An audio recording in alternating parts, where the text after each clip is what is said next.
The excitement, the rush, the hugs, the gentle encouragement, and good morning, Tyro. The astronaut. Good morning. Teachers in fancy dress welcoming them back to what might feel like an alien environment after so much time away. We are very happy to bring the children back and to see the teachers. But he's really happy to have all his friends back. So an exciting day. Very much. Are you looking forward to today? I'm glad my daughter is back to school this morning, and I hope this time it won't close again. It won't close again. And that is the hope, as England's primary schools reopened in what the Prime Minister described as one huge step towards freedom.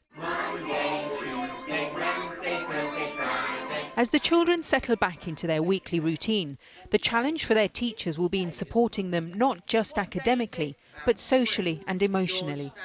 It's that wider picture on how those children engage with each other, how they hold those conversations to keep children's attention, because we found that their stamina for learning has been impacted as well. So you're confident that children will catch up? Absolutely. We're not talking about a lost generation of children here. Learning has continued while they've been at home. For many secondaries, it'll be a staggered start this week. At this academy in Nottingham, the morning began with children handing back their laptops. The school had given out 650. They're hoping that this is the last time laptops will have to have been issued for home learning.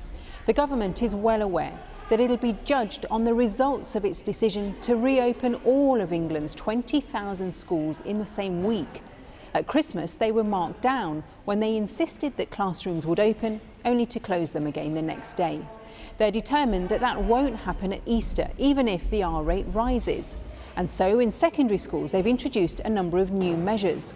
But will they work?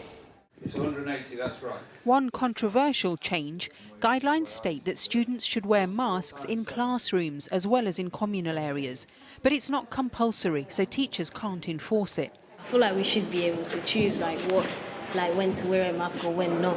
Kevin Chibia and Chloe Hutchinson told me why they've chosen not to wear one in lessons. It makes me feel like I can't escape from something. It makes me panic and stuff like that. Another change, regular COVID testing for pupils.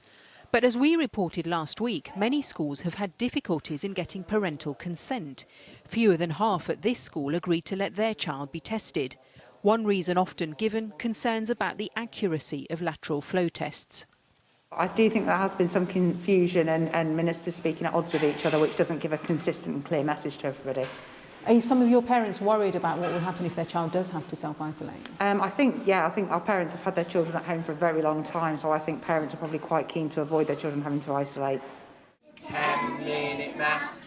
It's 10-minute maths. The government has calculated that the full reopening of schools will have an impact on transmission rates, but that the greater risk would be keeping children at home. The numbers will be reviewed at Easter.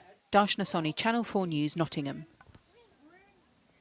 We did ask for an interview with the Department for Education, but no one was available. But if you are left with questions, concerns, or you just want to know more about the schools reopening and the beginning of easing of lockdown, our podcast, The Forecast, hears from our fact-check team on what to expect for the coming weeks. Find The Forecast on our website or on all podcast apps.